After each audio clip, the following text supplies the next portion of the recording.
I have to leave the demo stoked. And the only way that I'm going to leave stoked about what you're selling me is if it solves a massive problem that I'm having. What is up, everybody? Welcome to episode 42 of Sales Stories in Real Life. I'm your host, Alex Bruski, and this is the show where professional salespeople share their stories about memorable buying experiences. Today, we've got a very special guest and good friend of the show. She is the head of sales development, strategy, and enablement at Sendoso. Welcome to the show, Katie Penner. I hear that you had a very interesting experience when you were looking for or shopping for an email assistant. What happened there, Yeah. Katie? Yeah. Well, first of all, thank you for having me. I'm so excited to be here with you. And what's interesting is that, yeah, I was looking for an email tool, but this was actually back when I was an SDR at Sendoso, all the way back to 2021, was working as an SDR. And one of the biggest pain points for me was that our sequencing that we had in place was just not cutting it, right? So basically, back at the time, we had a group of high performing SDRs, including myself, and we would all get together and be assigned one email out of a sequence. And as you can imagine, when we stuck those all together, it was complete chaos. There were some emails that were like 2 pages long, some that had like a million emojis. It was just wildly bad. So as a result, we were, getting 1 to 2% overall reply rates. And, it was not a good place to be. And as an SDR, it was hurting my wallet, of course, but it was also a bigger problem. It was hurting the company's wallet. And so I had voiced this to my director of sales development at the time. And I said, look, like something's got to be done. I don't know if we need someone in seat, but I'd just complained about this nonstop.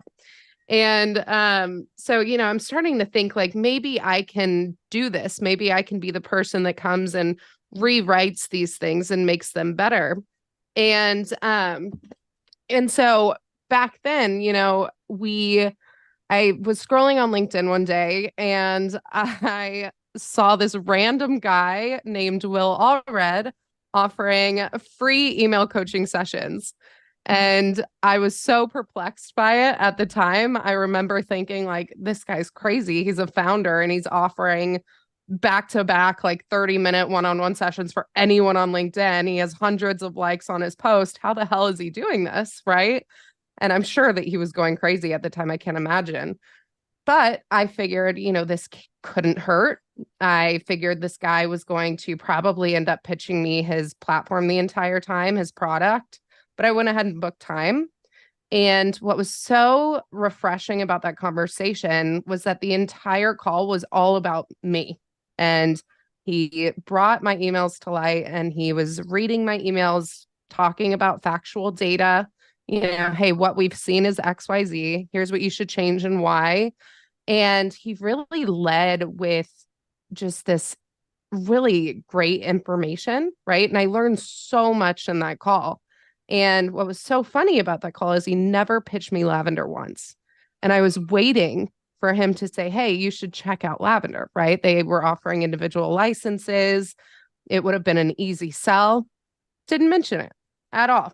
And I thought it was so interesting. And the first thing that I did when I got off that phone call was went and bought my own individual license. I mean, naturally, there was this curiosity. This guy had just dropped all this insane knowledge on me, right? And I mean, completely in 30 minutes changed the way that I thought about writing my emails, which was insane, right? And just honestly, I think it was a huge turning point in my career. And why I give lavender so much credit, but we'll get to that in a second.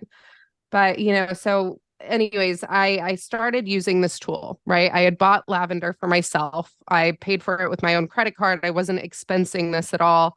Didn't even care to. And all of a sudden, my reply rate skyrocketed and I was setting more meetings than anybody. And I mean, we're talking like really rapid results very quickly to the point where I caught the attention of my CRO and my director of sales development. And they were like, "What's going on? What are you using? What's happening?" And I had always been like a pretty strong writer, right? And I had always been a high performer, but there was this immediate impact that lavender had.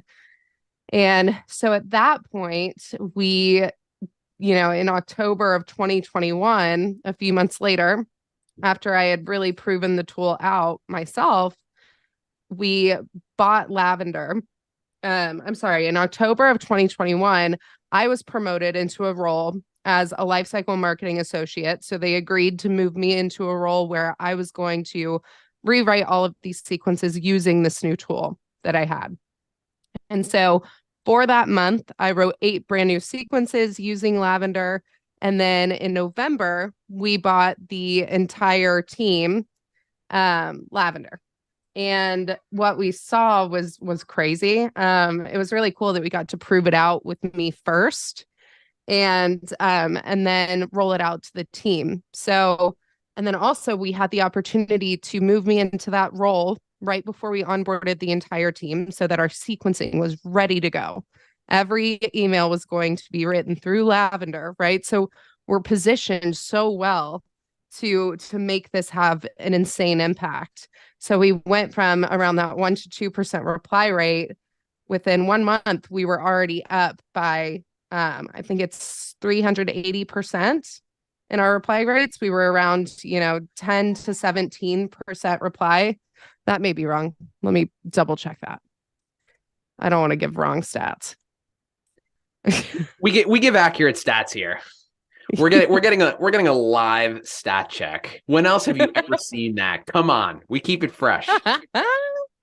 Yeah, so we went from a 1 to 2% reply rate to a 17% response rate within the first month of implementation, which was absolutely insane.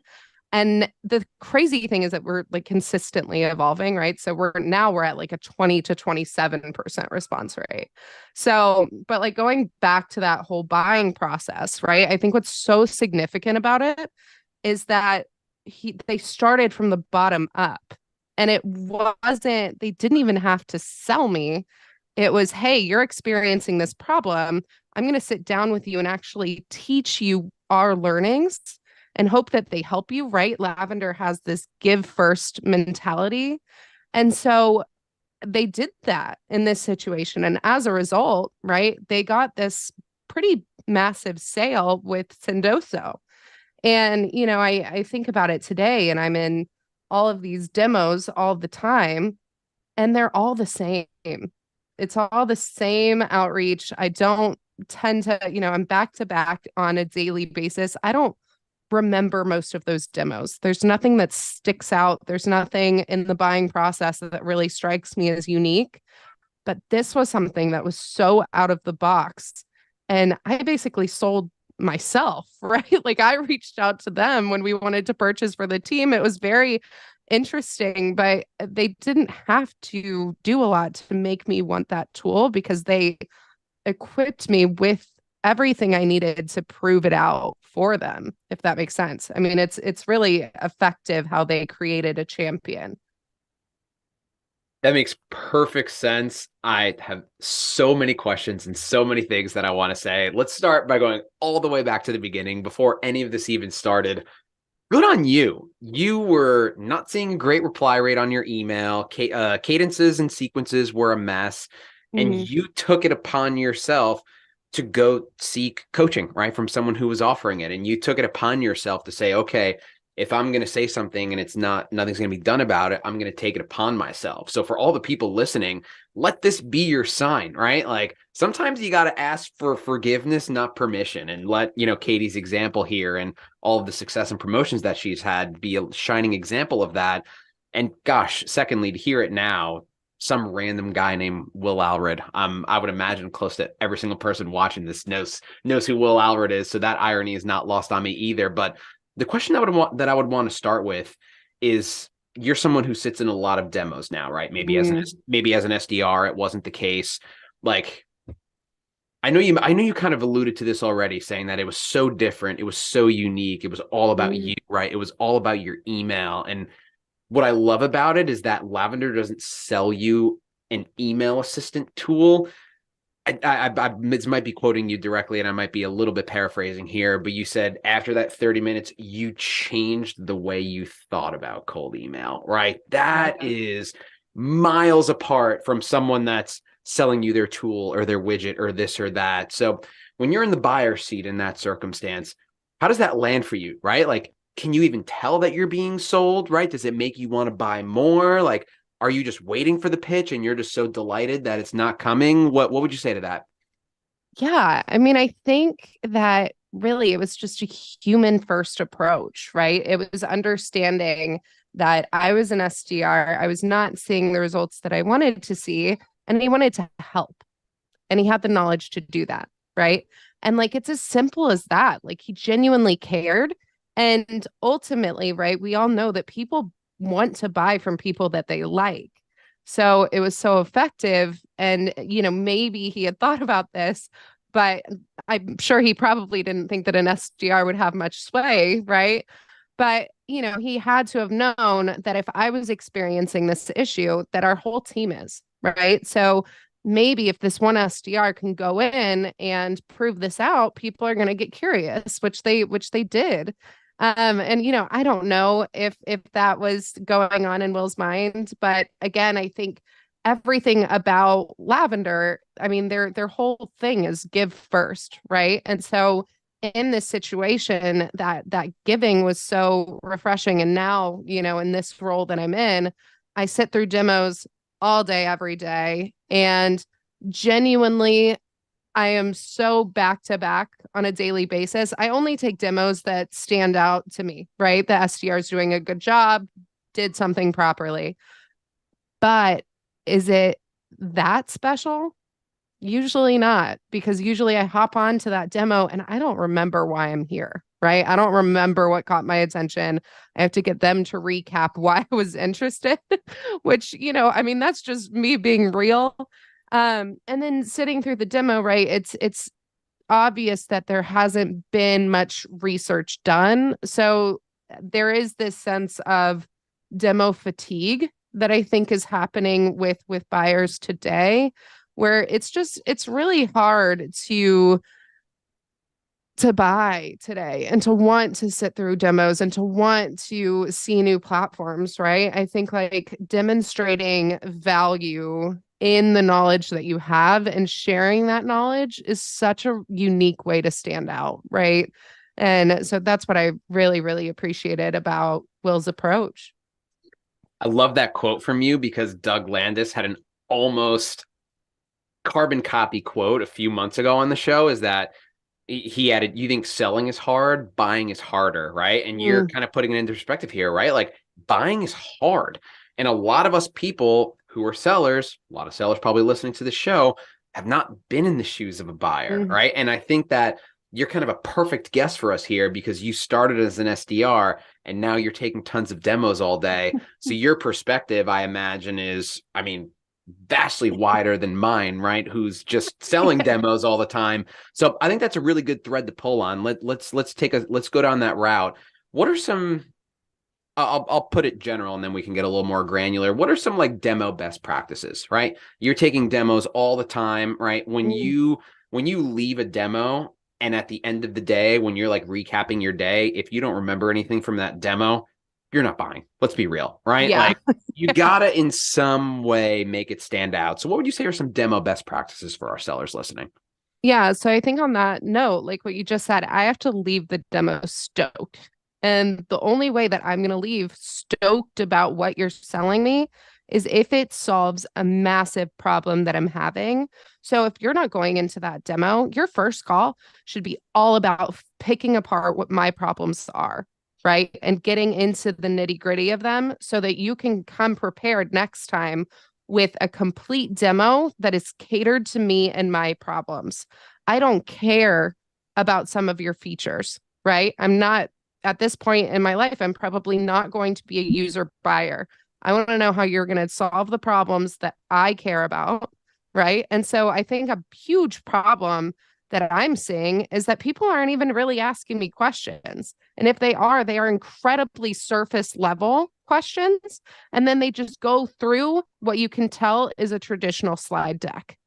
That's a waste of my time, quite frankly, right? I think that is a huge differentiator between someone that is catering demos to their prospect and their problems. So I would say that that is number one and top of mind right now. That's going to be such a good clip when we pull that. I love you're, but don't waste your buyer's time, right? Like, I could not imagine a shittier experience as a buyer when you sit through an entire demo and you're on back-to-back meetings all day and you're just thinking about the next meeting, and one of your demos goes horribly, or you feel like it's a waste of your time, right? You have Mm-hmm. no chance. I'm traditionally not a huge slide guy, maybe something just to kind of follow along, right? But like, Mm-hmm.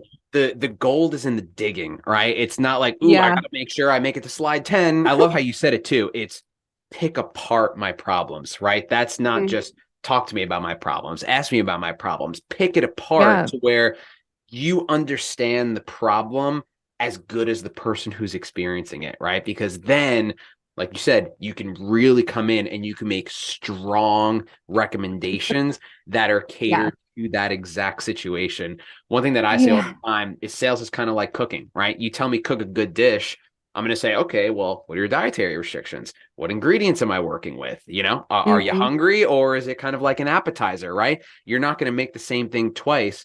And the same should be for demos, right? Sure, maybe there are a couple features and benefits slides that could be canned, but other Mm-hmm. than that, 95% should all be unique to kind of that specific person. So now that we've talked about some good demo practices, what are you seeing as some, like, let's say, common pitfalls of demos, right? And obviously we're not airing anyone out here. We want people to get better, right? Like, Yeah. you're in the Yeah. Yeah. position Yeah. where you have the data and you're kind of living through every day seeing all these demos. What are some common pitfalls that you're seeing so that we can help folks avoid those? Yeah. So I think proper research is something that you hear all the time, but it's not being done, at least from what I'm seeing.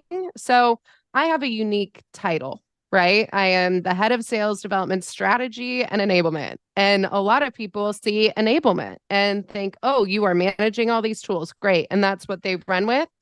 And I can tell on a demo if someone has gone to my LinkedIn and read the description under my title. And Mm. I 99% of the time, they have no idea what I do and what I'm responsible for. I've done the homework for you.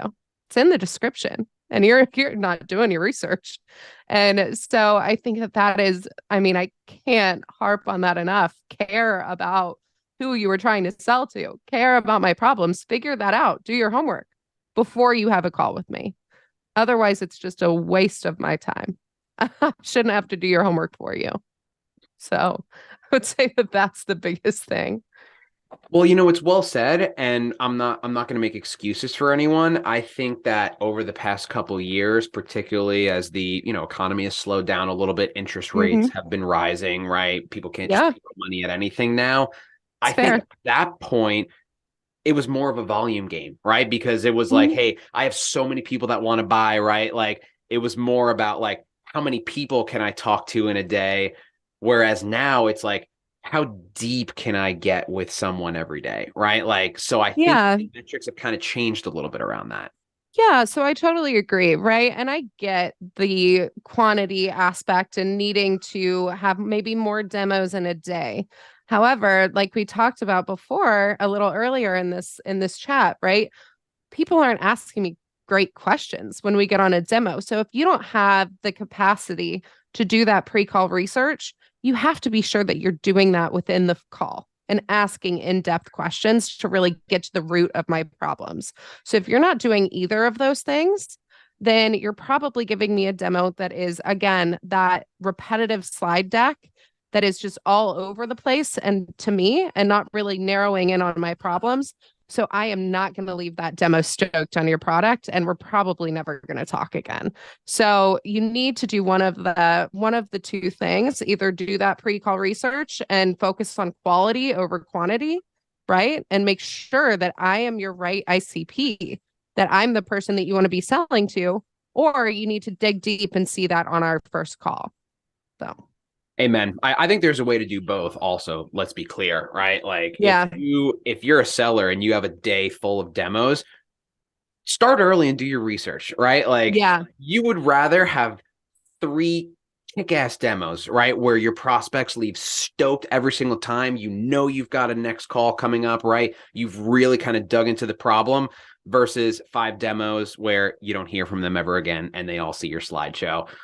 So I think this is kind of interesting because this is very relevant to B2B selling, and we've kind of, you know, talked about it a lot here.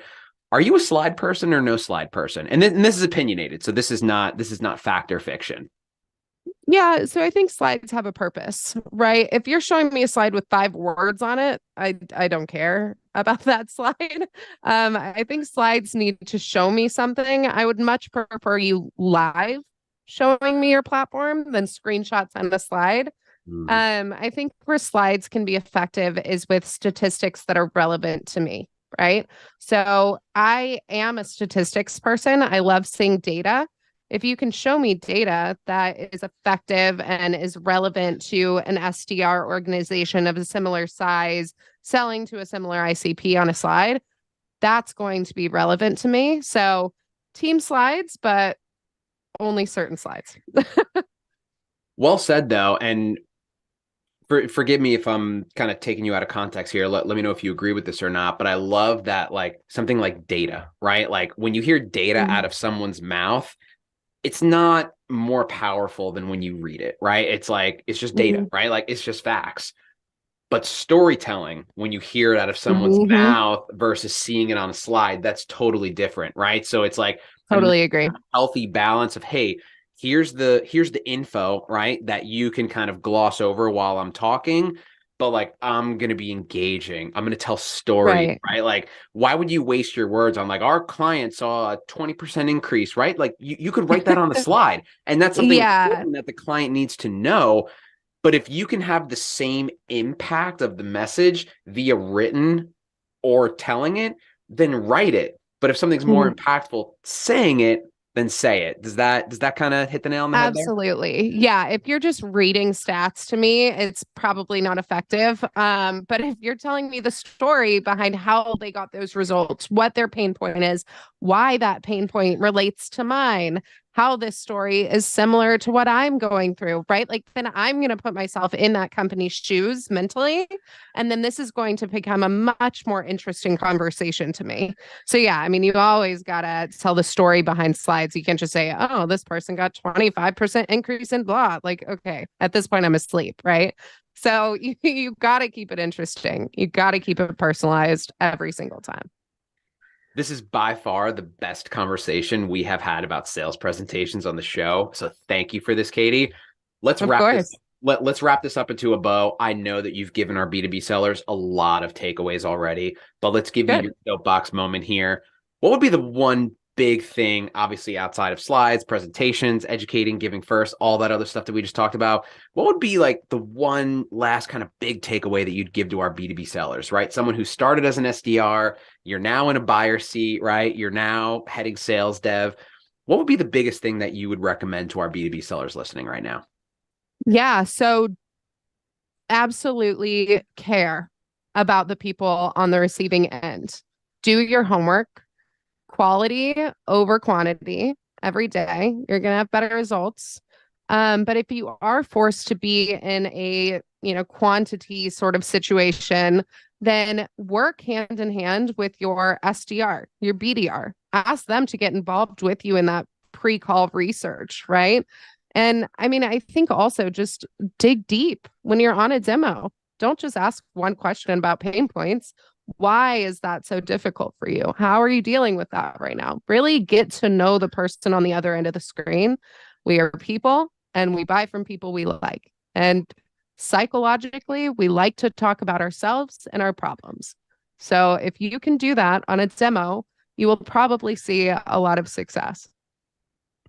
I love that subtle tip that you just threw in there about if you're an AE and you have an SDR and you're an AE who doesn't have time to do call research, your SDR, if they're not, there's an issue, should be incentivized for the deal to close, right? So if you're an Yeah, SDR, absolutely. take that however long, right? 20 minutes, 30 minutes, 15 minutes, whatever it is, and do the research for your AE so that they can go Yeah. in there and have a much higher percentage to not only close a deal, but have a great conversation on that call.